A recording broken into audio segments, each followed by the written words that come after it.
Heck.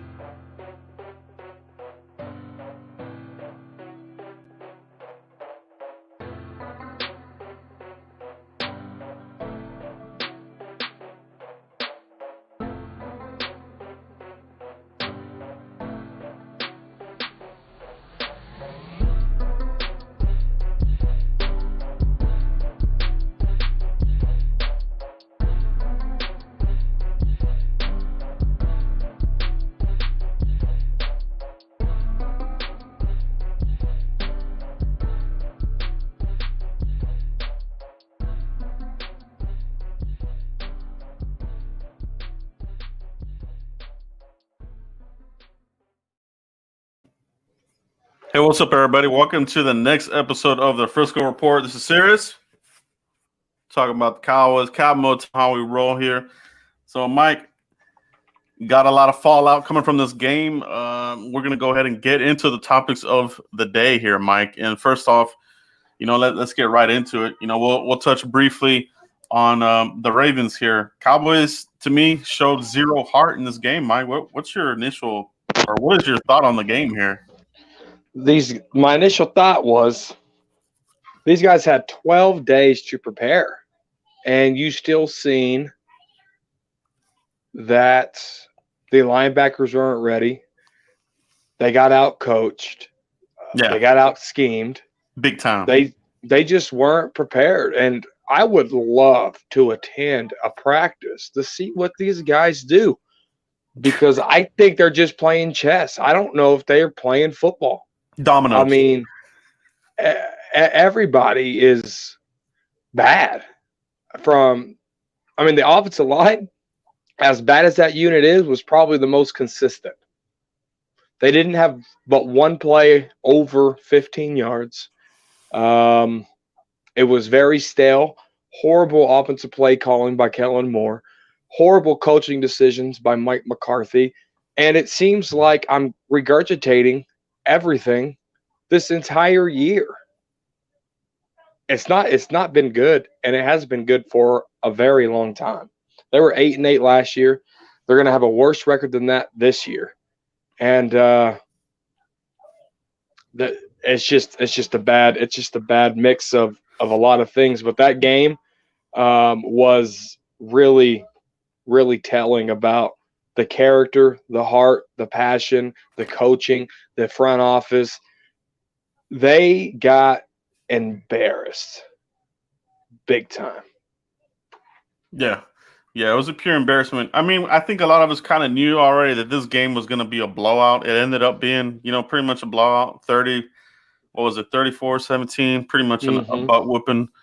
They just keep getting their butt whooped. These games are not even close at the end, They try to stay into it, but like I said, they face a little bit of adversity. It's cards, you know what I mean? You just blow on it, and the whole house comes crashing down. That's what these Cowboys are. They have no heart, no conviction, no passion for the game.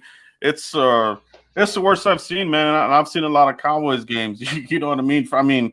That '89 season was pretty bad, but this is the worst I've seen. You don't see anything to build upon. At least with the 1-15 Cowboys, you saw something from Coach Jimmy Johnson trying to install a system. Here, it seems like they're going in the wrong direction real fast, real quick, and it's just not what we're used to, and it almost feels like the Cowboys are teetering on a pure implosion like we've never seen.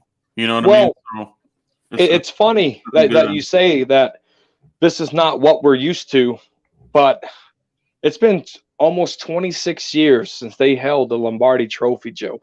A generation is 30 years. It's not what you're used to, but a lot of these younger fans, it's exactly what they're used to. And the winning tradition in Dallas is done. It's over. It's in 4 years, if they don't hoist a Lombardi Trophy, it will be 30 years. That's a long time. Yeah, it's a long time. Very long time.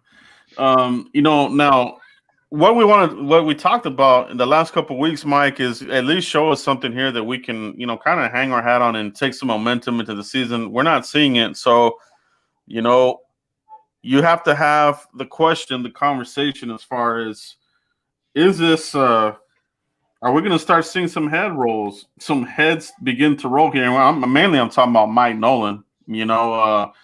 Still hanging around. He hasn't been canned yet, but I mean, you're not seeing anything from the defense. Nothing at all. There's no life. They're like lifeless beings out there, just going through the motions. You know what I mean? So, what's your take on Mike Nolan? Should he be out of here at the end of the season? What's your feeling here on Mike Nolan? Well, here's my thing, Joe. I'm kind of caught in the middle, to be honest with you. And I know we talked last night briefly. For me, it's if there's so much talent on this defense, why are they having such a hard time adjusting? Because if you got all the talent in the world, you can adjust to anything. Free agents, high market free agents, get off a team, go to another, and dominate. Look at DeMarcus Ware. Picked up where he left off, had a quarterback in Peyton Manning at the end of his time playing football, couldn't even throw a spiral anymore, and they still won a Super Bowl. I'm questioning the talent. Now, could the coach make the head coach, the defensive coordinator, make the adjustments to adjust around these quote-unquote talented players? It's hard to say because I don't think the talent is there to even adjust. If they watch film every week and continue to watch film and they practice, there's nothing changing in their gameplay. If they were talented, they would truly learn from their mistakes. But you still got linebackers hitting the wrong holes. You got linebackers letting their eyes lead instead of their brain lead on NFL plays. Leighton Vander Esch, Lamar Jackson, the 37-yard. You look at Jalen Smith's entire 2020 film. He's been doing that consistently. So is it talent or is it defensive coordinator? Because right now, I'm in the mixture of both. The defensive coordinator should adjust, but can the talent even work with that adjustment? And both of these is just not working. Yeah. And there's definitely a talent, what do you call it? A talent, hole that's really, engulfing the Cowboys. It's like a black hole. You know what I mean? It's an implosion. The defense doesn't have the talent, but I think a lot of the media, fans, everybody, myself, a lot of us miscalculated the blue chip players that we thought were blue chip players and that we could make a run to the Super Bowl. Who's a blue chip player on this team? I don't think they're all pansies. I don't think we have a single blue chipper right now, man. You have some okay players that are getting way overpaid. I like DeMarcus Lawrence playing the run, but dude, you don't pay a war daddy to play the run. 4.5 sacks in 2020. Last year, 5 sacks in 2019. We're seeing a reoccurring theme. Once they get the bag, they check out. They take the foot off the pedal. Zeke, same thing. Got paid. Jalen Smith got paid, regressed. DeMarcus Lawrence, is he going to be averaging 5 sacks a season now? Unacceptable. And I'm not blaming the struggles on DeMarcus Lawrence. Right now, I think he's probably one of your better players on defense, but everybody else is garbage, man. They have a lot of help, man. I don't know how they're going to be able to turn that thing around. But to me, I think you gotta really consider replacing Mike Nolan. I know that's Mike McCarthy's guy, but Brian Broaddus mentioned this in a tweet that this is going to be probably the biggest test of the offseason. When Jerry or Steven approach McCarthy about making a change at defensive coordinator, will he be with it, or will he protest against it? What's going to happen there? So it'll be interesting to see what they do there with the defensive coordinator. Guys, let us know in the comments, what do you want to do with your defensive coordinator? Do you want to let this thing ride out, give him another year, or do you want Mike Nolan out of here? Let me know in the comments. Let us know in the chat box what you want out of Mike Nolan here. All right, guys. Appreciate everybody that's in the chat box, everybody watching live. Shout out to all you guys. Can't do this without you. Checking out the Frisco report, baby. You know how we roll here.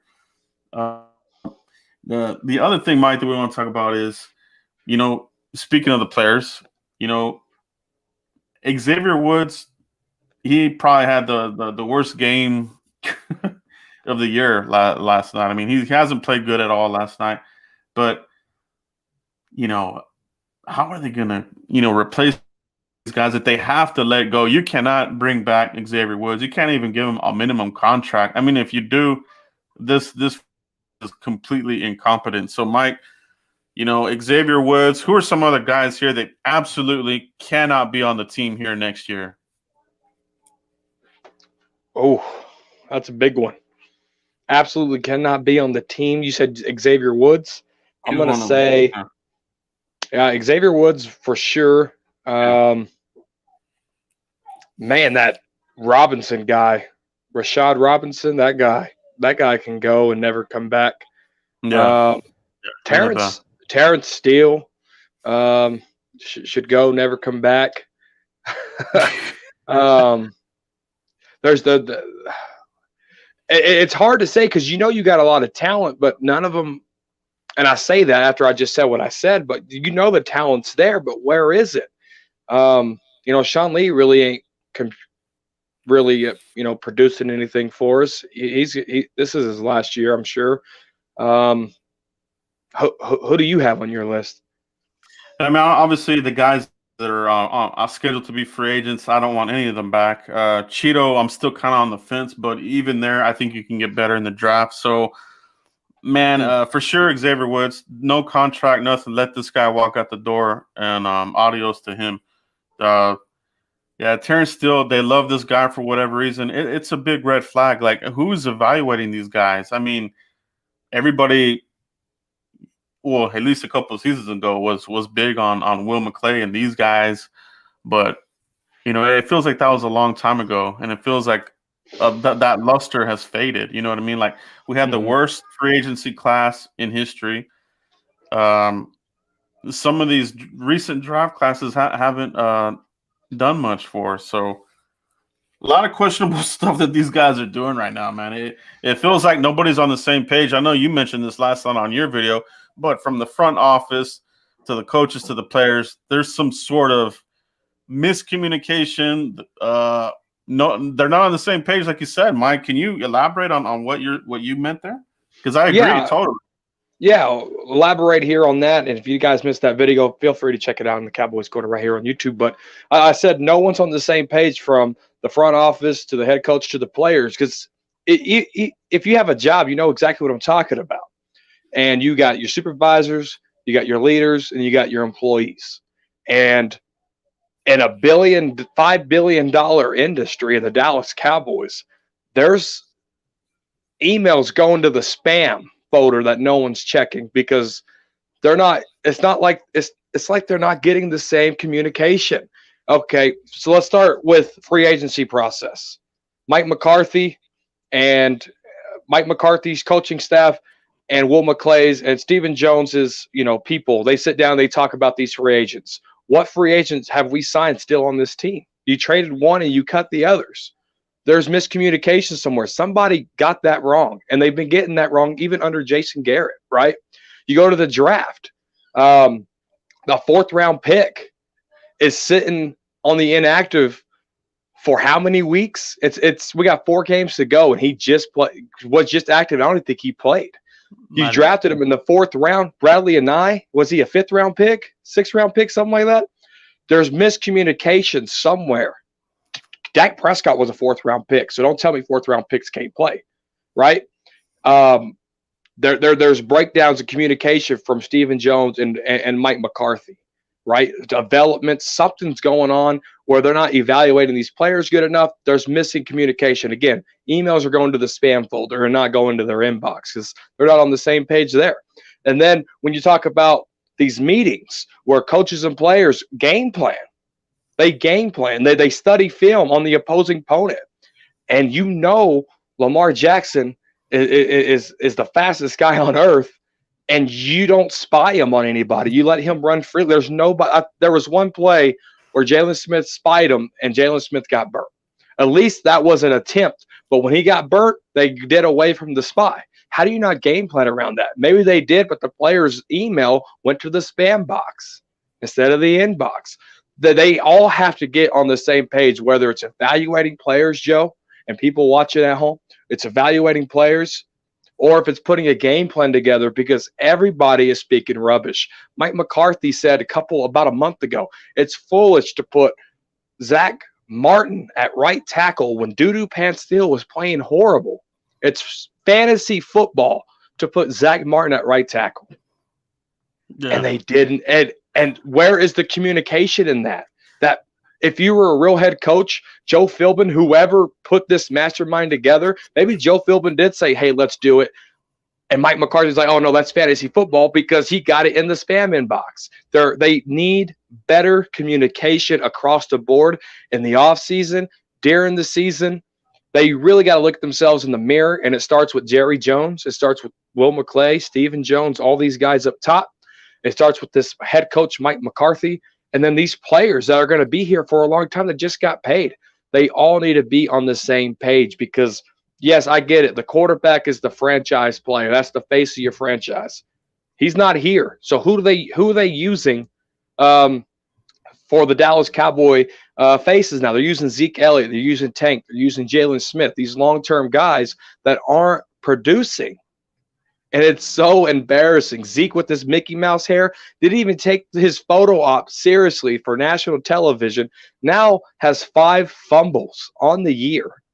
You clown in the offseason, you're going to clown in the season. And that's exactly what this franchise has been doing. They've been clowning, Joe. And that's what I was trying to say in that video. That's spot on. And that's what seems like what's going on. And what the scary thing about that, Mike, is that, have seen this before. You go through like the Chan Gailey era, you go through, the Dave Campo era, and that's a scary part of this whole thing is because it's mediocrity, and then you have a lot of bad seasons sprinkled in there, bad football, and I feel like the Cowboys are kind of teetering on that right now. So, these coaches, Coach Fossil, terrible. He's not getting it done. I thought he was going to do better. They do such a bad job with these stupid trick plays and this and that. The return game, I can't even say that it's been that much better than previous times. So, these coaches, maybe not just Mike Nolan. So, could this thing snowball into at the end of the year? The Joneses are saying, I think we have too much to overcome here. I think we need to reset this before we let this go another season and we end up going 5-11, 7-9, 8. I mean, you look at the rest of the NFC East, right? These other teams, they've all faced crazy adversity. Some players are gone, this and that. You look at Ron Rivera, this thing, I knew he was going to start turning this thing around. And Joe Judge over there, they're kind of looking like they're turning that thing around. The Eagles, I did predict that the Eagles would crash and burn. They're pretty bad, but man, I didn't see this horrible performance by the Cowboys. I don't think it did, and now that we're here, you can point out a lot of things that are going wrong with the Cowboys. And like Troy Aikman said, where do you even start? You know what I mean? So everybody's seeing it. You know what I mean, Mike? Yeah. Everybody's been seeing it. Cowboys were 8-8 last year. Now they're what are they now? 3-9. And I honestly really believe that Stephen Jones had a lot to do with the Mike McCarthy hire. I really don't think Jerry Jones was sold on Mike McCarthy. But I'm just from lingo and quotes and things of that sort out of these guys' mouths. It seems like Stephen Jones was all in, and Jerry Jones was like maybe. But I was all on board with Mike McCarthy. But yeah. But I want to go talk, Joe. I want to go back to this Ravens game and talk about the delay of game on the field goal attempt. As a coach, head coach for that matter, standing on the sidelines, arms crossed, looking at that play clock, dwindled down, and the ball isn't snapped yet. Why wouldn't you call a timeout? Yeah, you know what I'm saying? Yeah, it's a lot of goof ups, man, for a tenured coach. And I wondered that too, and I was trying to make excuses in my mind, like as far as, well, maybe he delegated that to John Fossil. and he screwed up. But then at the end of the day, you're the lead guy. You know, you're the man. You're the guy that we hired to upgrade, to supposedly upgrade over Jason Garrett. And here we are with the same kind of stupidity that Garrett was doing. You know, I mean, I haven't seen much improvement at all, man. As a matter of fact, I hate to say it, looks like they've taken a step back, man. And geez, it's not looking good right now. And it's not. And I want to touch on Bones Foster real quick. We had high hopes for him. We talked him up here on the Frisco Report, and Kai Forbath was signed to a 1-year deal, and Greg Zuerlein and the Rams were still talking, getting all that together, and then for some reason Greg Zuerlein backed out of the Rams contract and came to the Cowboys like 2-3 weeks later, and I believe that was all Bones Foster. I mean, they've been together for the Rams their entire career basically, and where has that got Bones Foster? They never won a Super Bowl. Being a Ram, you know, yeah, they have these cool gadget plays for special teams and, you know, these fancy Gucci plays, but where has it got them? You know, then when you have a little success, the watermelon onside kick, a couple of good fake punts, then you overdo it, i.e. the Washington Redskins game. And then you put the head coach in a situation where he don't even trust you to even attempt to do it, right? And now we got 4 games left. You're not going to see any more fake punts because the bridge has been burned. Yeah, it's been burnt, and it's been totally incinerated beyond belief. So that's where we're at with this team right now, guys. We're sitting at number 4 in the NFL draft. The only team that you could possibly win and get to 4 wins on the season is the Bengals. But Mike, I got to tell you, man, I have zero confidence that they're going to be able to even beat the Bengals. You know what I mean? I just don't feel that they're going to be able to beat these guys.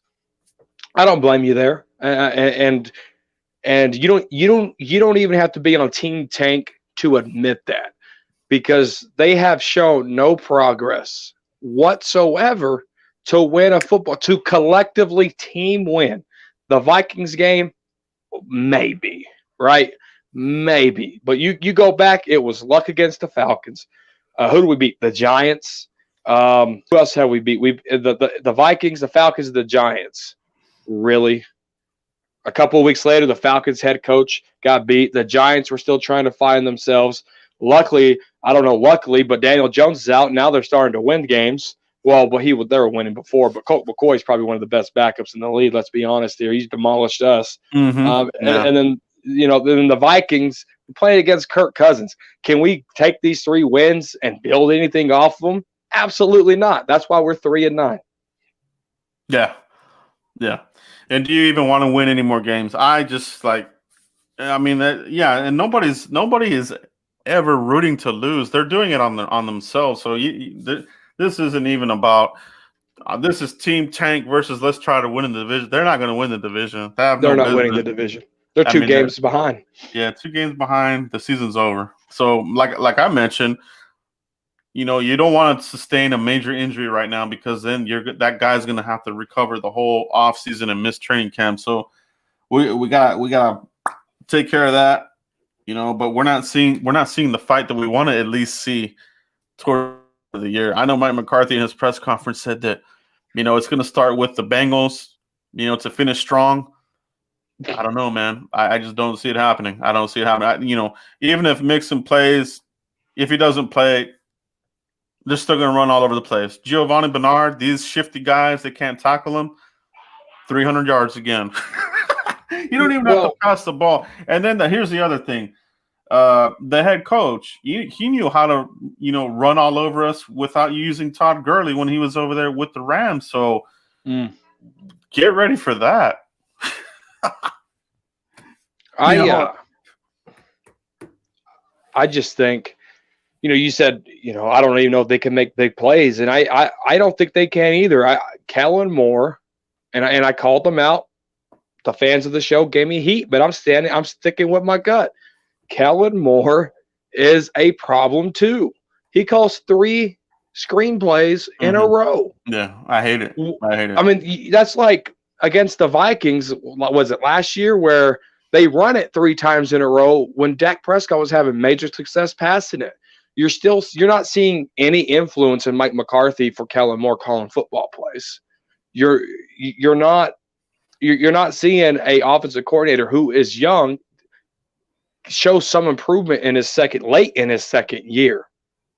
If Mike McCarthy don't start calling plays, Kellen Moore will be a liability to this offense, even if they sign Dak Prescott to a long-term deal. The yards are fancy. The yards are pretty. They had the number 1 offense in football last year, but they were 8-8. You got to go win games. You got to go cash in the red zone. You got to make smart plays on the fly. And Kellen Moore does not do that. Yeah. No, there's some plays there that just drove me crazy. And then, not being able to punch in the ball from the 1-yard line, absolutely ridiculous. Absolutely ridiculous. And even when these guys are like on 4th and short, they absolutely refuse to do the quarterback sneak. I've seen it a couple of times, but they're doing a toss to Zeke. They're doing, it's just stupid stuff, man. Like it really has me scratching my head and just shaking my head like, here we go. These guys, they're finding another creative way to lose this game. Well, Ninja Nut just said Kellen is limited to what they can do right now. The line is trash, and you have to work the short to intermediate game. But I disagree with that. The offensive line was actually playing really good last night, and they only had one play over 15 yards. One play over 15. You're going to tell me that they went into halftime when Andy Dalton wasn't even sacked, and they're not going to open up the – matter of fact, I'm so glad because it brought me back. The halftime spiel from that lady that does the halftime from the coach, they said we got to open up our offense and have our receivers get the ball. We got some time to throw. And they didn't do it. That communication piece at halftime went to their spam inbox. Yeah, it's like you said, man. There's a communication breakdown for sure. That was one play. That was one play. There was the defense, the play calling on defense. They don't even know what they're doing there. Sometimes Leighton looks like he's calling the plays, and now it looks like it's back to Jalen Smith with the green dot, looking lost. It's a complete utter disaster, bro. Like, that's what I'm saying. Like, I can understand if they keep Mike McCarthy, with the COVID, the major injuries. You can't deny the major injuries, but Mike Nolan absolutely, in my opinion, has to get out of here. He has to go. He hasn't done it in any of these other stops. The 90s was his heyday. After that, nothing. I want Wade Phillips in here or Chuck Pagano. Those are my top two defensive corners. But that's if the Bears keep losing. They're talking about Nagy may get kicked out of there. If that's the case, there's going to be some good coordinators on the market. You know what I mean? Dan Quinn, he's another one that'll be out there. You have some legit options that are like way better upgrades over Mike Nolan and, with more current success. You know what I mean? I do know. And I'm going to start a new offseason hashtag, and I just put it in the comment section. Hashtag no more Nolan. No more or Nolan. Those two guys got to go. That's my offseason campaign. Hashtag no more Nolan. Hashtag no more Nolan. He's got to go. He's got to go. I just don't see how you can go the next season with this guy. You know what I mean? And I just won't be excited for it. You know what I mean? It'll be another question mark. Like, okay, we're drafting these guys, but is this coach going to be able to get the most out of them? You know what I mean? It'll be a question mark for the whole season. And they got to make some kind of change. They can't go with what they're going with right now. Can't do it. And linebacker coach, they might need to make a change there as well. These guys, what the hell has happened to Leighton Vander? He used to be the guy that you could count on wrapping up, running backs behind the scrimmage line and I don't know, man. You're seeing a different player, and is it the neck? Is he protecting himself from injury? So, we're not seeing, the Pro Bowl, player of Leighton Vander Esch. It looks like Jalen Smith has rubbed off on him. Yeah, and that's what happens when you get, Sean Lee was supposed to be the one to mentor these guys, but he's been hurt and he can't be on the field. And yeah, he can sit down in the film room, but they really don't click. I mean, Leighton Vander has said himself, when Sean Lee's there showing him in person, that's when he's like, oh, I never thought of that. Sean Lee has to be present for these guys. And shame on the linebacker coach for not even trying to coach these guys. How do you not fix how they read an offense doing a read option or a running back doing a sweep? Or how do you not read that, Joe? Like, that starts from coaching, but that also starts with the player's talent. Can they even adjust to that? Because now it's not an error. It's a habit. Yeah, no, it is. That's a great point. It is a bad habit. Very, very bad habit. There's a pattern, but then, the pattern becomes a habit. You're spot on with that assessment there, Mike. Let's take a look at some of the comments and questions here, guys. See them scrolling through here. We got a couple of good ones. Dang, it's already been 30 minutes. Flying by. We can go about it. We can do about a 12-hour show if you let us. Ninja Nuts, he hates LVE. LVE was not good. He was actually worse than Jalen. Man, that's rough. But maybe for one game. Yeah, that's a bit rough there. But yeah, I can see where people would definitely say that. You know what? I'm so glad you brought up Jalen Smith, because this was the icing on the cake. This is when I knew Jalen Smith didn't care. He baby pushes Lamar Jackson out of bounds, stands there like this, and starts laughing with him. Yeah, I didn't like that one bit. I didn't like that at all. That rubbed me the wrong way. I just you can't do that crap, bro. Especially right now, you're here at 3-8. You're trying to win this game. Where's the passion? And then when Xavier Woods and I think it was Darian Thompson got tangled up and they called pass interference, whatever they called, guess who was clapping? The guy that was just laughing with Lamar Jackson. Why just bench Jalen Smith? Period. The other thing that really irked me really, really bad was when the Ravens scored there at the end and they said, easy money. Easy money.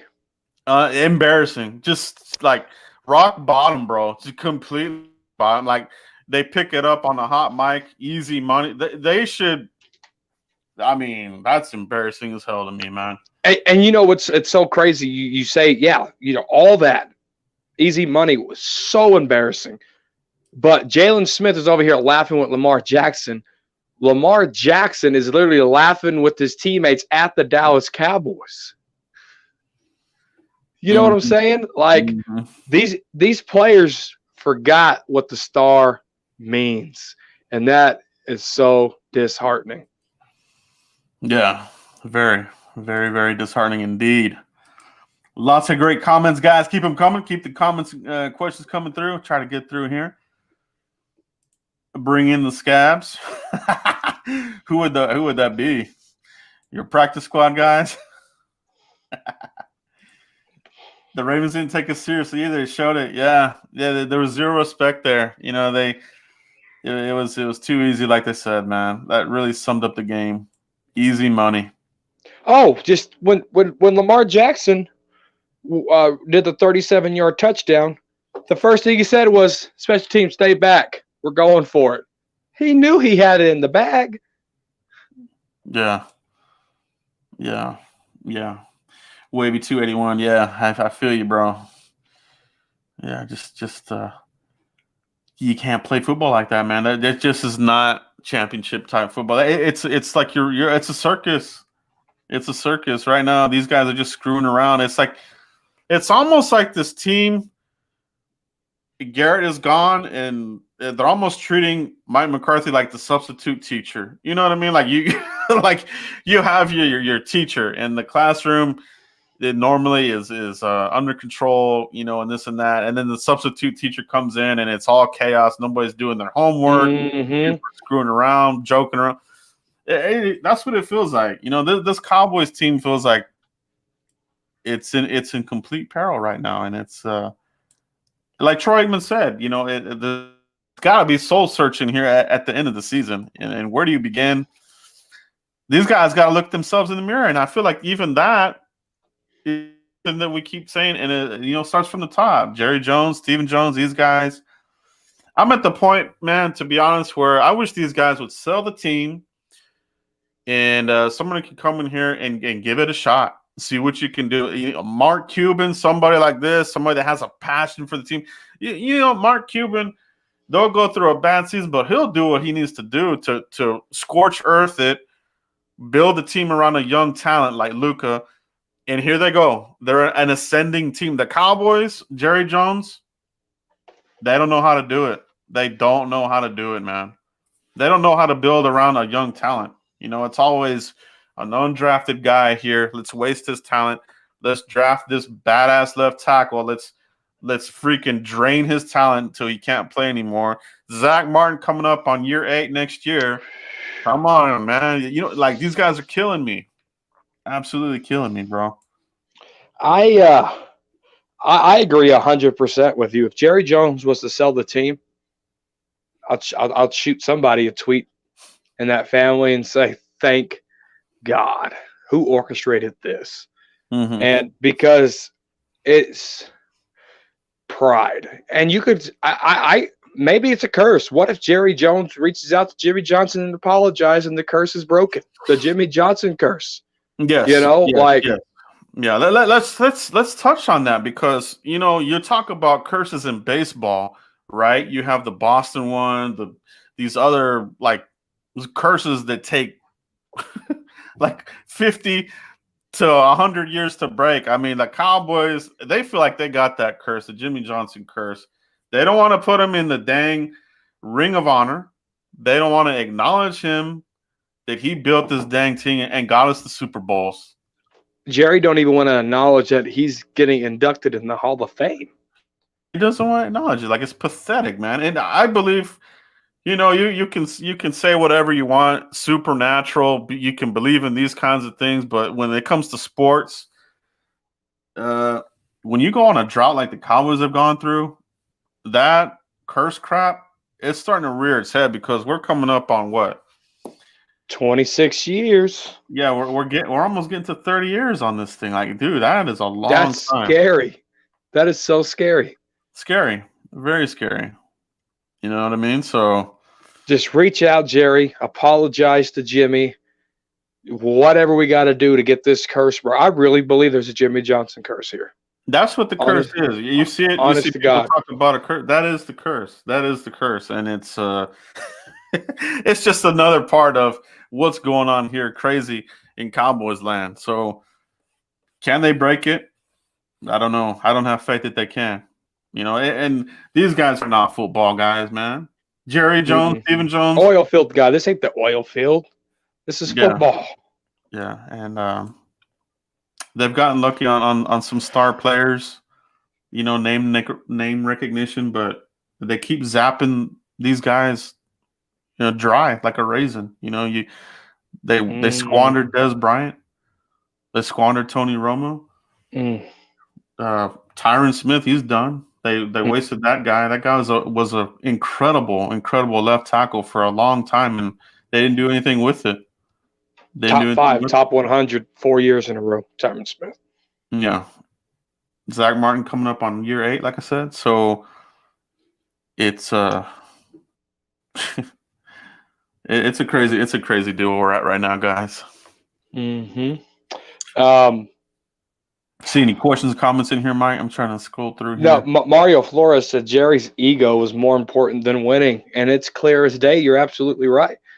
I wish Forbes magazine would not include the Dallas Cowboys in anything. I wish they wouldn't say America's team anymore. I wish they wouldn't give the Dallas Cowboys as many primetime games as they get, because I wish fans would stop attending games. I wish sales would go down, because we got to hit Jerry's ego where it hurts, and that's his pocket. The luster, man. The luster is going away. And speaking of that, the Cowboys got flexed out. It's already happening. So hopefully, Jerry is like, oh, we're not even prime time anymore. I want to see that. I don't want to see us on the prime time next year, 5-6 games, man. Like we don't. It's usually 8 games.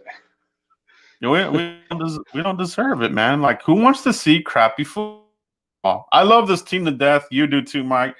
Everybody watching here loves the Cowboys, right? But that's why we're all watching and talking about this team. But man, it does hurt the soul. Somebody said that earlier. It does hurt the soul. It's it's a tough thing right now we're going through. So, is there light at the tunnel? Is there light at the tunnel? Only if you hit Jerry Jones where it hurts. That's it. Because I don't see much light, Joe. If I do see a light, we're far from it. It's that big. It's just a little beam. It's like a little star in the night sky. We got a long way to go. That's what I'm saying. I feel like we were seeing the light and we're going in the wrong direction, and that light is getting dimmer and dimmer by the week. So yeah, I mean, it's just one rock bottom thing after another. You know what I mean? Losing that flex game, can't blame them. Donnell Jenkins in the house. What up, Donnell? He said when Jerry Jones gets interviewed, they got to start asking tough questions. Well, he cries. 105.3 The Fan tried to ask tough questions, and he got all pissy. And he started cussing and got kicked off the radio. Yeah. You can't answer tough questions because he gets all crybaby. He can't take it anymore because it's the truth, man. He can't handle it. It's like A Few Good Men. He can't handle the truth. He can't. He doesn't want to acknowledge like this team is a freaking disaster. It's not what and it the was. The reason why he don't believe it because he had $250 million and flipped it to $5.5 billion. That's why he has a hard time believing it. Yeah, and it is. It's unfortunately it is one of the top franchises in the world. You're talking about Cowboys, Yankees, Lakers. Some of these Premier League soccer clubs, they're right up there too. So. Would the Joneses ever sell the team? Who could afford it? You know what I mean? Would it have to be like the Amazon guy? I jokingly tweeted out to the Amazon guy, please buy the Cowboys from Jerry Jones. It's got to be a multi-billionaire that could, hey man, you're screwing this thing up. Let me take over. You know what I mean? So at least it's. Don't sell it, but step down, Jerry. Enjoy your gold jacket. And enjoy the image while you got it because you're going to die knowing that you didn't help this team win damn near 30 years. Yeah, it's tarnished. It's getting tarnished by the week, man. Take Thanksgiving away from Jerry Jones. That one hit him in the mouth. What do you think, Joe? Yeah, take Thanksgiving. Yeah, it would. I mean, it would be like, that would be incredible because they haven't done that to Detroit, and they're one of the more, consistently bad teams in the league. But man, the Cowboys. I mean, are they that much better? What if we tweet the NFL and we start trending? No more Thanksgiving. No more primetime games for the Cow. Even if they get blocked out, I know bootleg websites. I'll be fine. I'll still be able to watch them. No more primetime games for the Cowboys. Yeah. Let's take the cancel culture to a whole nother level. Let's stop ruining lives and make TV great again. Don't put Cowboys on there for embarrassment. Morrow, wink. Appreciate you, bro. You're cracking me up over here. Mario Flores, Jerry would want to die a loser and his pride over selling and winning. Yeah, I know. I feel you, man. That's kind of how I feel about that too, man. That ego is the size of Texas, man. It really is. It's probably bigger than Texas. Yeah, it's probably bigger than Texas. Probably as big. They say a lot of things ain't bigger in Texas, but darn it, I can say Jerry Jones's ego. Yeah. Yeah, he's that's the thing, man. That's the thing too. If Jerry with the whole GM thing, it's about him, right? It's all about him. Even when you go back and you look at some of the archival interviews that Jimmy Johnson would say that Jerry would come up to him and say, let me have this. Let me come out here and announce this trade to Herschel Walker. You know what I mean? Like, he wanted to be on the front here and say, we made the trade, this and that, to get the credit. And it's all about him, man. That's why he can't. We're talking about Will McClay as a GM. He's not a GM. He's part of the front office, but Will McClay is not the GM. It's still Jerry Jones, and he still has his finger in the pie. And the players still have a direct line to the owner GM. So they can show up out of shape. You can have Lyle Collins show up out of shape. You can have Darren McFadden show up out of shape. You can have – with a broken elbow. Yeah, you can have these guys doing stupid stuff, and the coach, what's he going to do? The teeth, the claws, they're all declawed. They're all detoothed. It's the GM. Detoothed. Yeah, they are, man. Not toothless, they're detoothed. They've been detoothed. Declawed and detoothed. These coaches don't have any power, bro. Like, and even when I think about, okay, if they do fire this guy, if they do fire Mike McCarthy, you're just going to bring in another guy who's going to be the same deal. Like, it's just like cater to the ego. Yeah, I mean, I don't want to go on and on about Jerry. That's not what this is about. But well, we're 3-9. What would it be about, Joe? That's true. That's true. Yeah, that's true, man. But yeah, Gary is probably laughing. Yeah, he's probably just like, oh, that's what you get. He really has no room to talk. I don't think they'll win many games. What's their schedule like? They got an easy schedule. They got a hard one. I don't even know. No, Giants and Redskins have a pretty tough schedule. That's why I say, like, that last game, the Cowboys versus Giants, there might be something on the line there, whether it's going to be the Redskins or the Giants getting in. It could come down to the Cowboys. What are they going to do? You know what I mean? They're not going to show up. I don't want to go to the playoffs with a losing record. I wonder what it's going to take to win this division. I'm thinking 7-9 gets it in. 7-9. That right now they're sitting at 5-7. Both of them, Washington and the Giants. So I think one team, the Washington or the Giants, I think they'll win out. I think they got a lot of momentum right now. You think one of them goes 8-8? I think one of them will go 8-8. Yeah, I think I'm going to think that the Washington football team honestly can do. They just got the defense. I think they got the better defense in the NFC East. I think Washington can really take it. Hell, they swept us twice, so I got to give them the credit. Just a lot, yeah, just bad stuff. And they haven't swept us in a long time. They finally did. Giants. I mean, both of them have pretty good defense. They're kind of hitting the stride right now. Cowboys are absolutely going in the wrong direction, so they'll be in the cellar. I think it's between them and the Eagles. The Eagles are a complete disaster themselves. So, do you think the benching of Carson Wentz was a good move, Joe? I think they're at a flashpoint, kind of like the Cowboys. They got to do something to jumpstart something. So they're gonna go with Jalen Hurts. I don't think Hurts is even that good. He's not Kyler Murray. I think the Eagles fans are thinking this guy is Kyler Murray. He's not Kyler Murray. No, not by a long shot. But let me ask you this: let's say they go 2-2 with Jalen Hurts. Do they try to shop Wentz? Yeah, you know they will.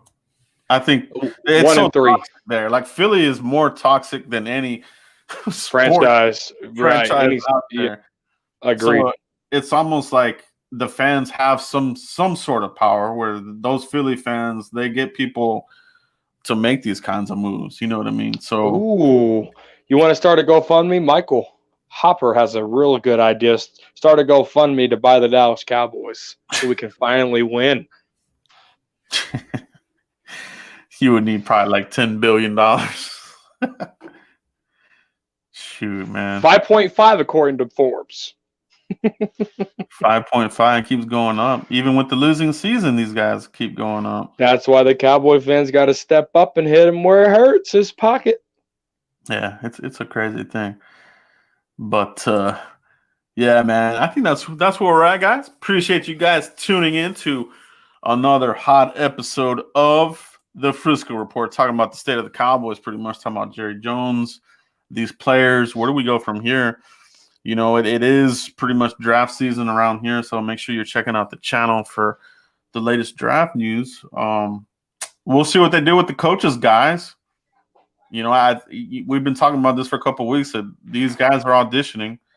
Some of these players are auditioning. The coaches they have to be auditioning for their job. So we'll see how this thing ends, man. You got a short week.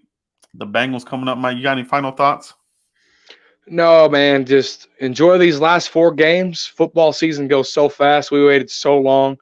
This whole entire offseason, we're stuck in our house, quarantining, not knowing what this virus was, and hoping, if there's a football season so we can cling on to some type of life. And I'm going to be honest with you, this 3-9 record is more depressing than staying in the house for quarantining from the first of the year. Really is depressing. So, let's enjoy the last 4 games, and 2021 is right around the corner, and hope for a new year. Yeah, that's what it is, guys. Well, guys, we do appreciate you. Mike, let everybody know what they can find you if they haven't already. Yeah, Joe has it right there, _Cowboys Corner on Twitter, guys. Give me a follow. I follow back. And Cowboys Corner right here on YouTube. And if you have a hard time finding any of that, go to thefriscoreport.com. Joe has everything, all draft picks, things of that sort right there. Christmas is coming up, so if you can afford some merch, help Cowboy Blog out and get some Christmas merch. Treat yourself. But that's all I got. I appreciate you having me, Joe. Yeah, another great show, guys. Appreciate everybody that joined us live here in the comments. If you're catching us on the replay, hit like on this video on your way out, guys. We do appreciate you, and we will catch you for the next Frisco Report. Peace out, everybody. Enjoy your week. Peace.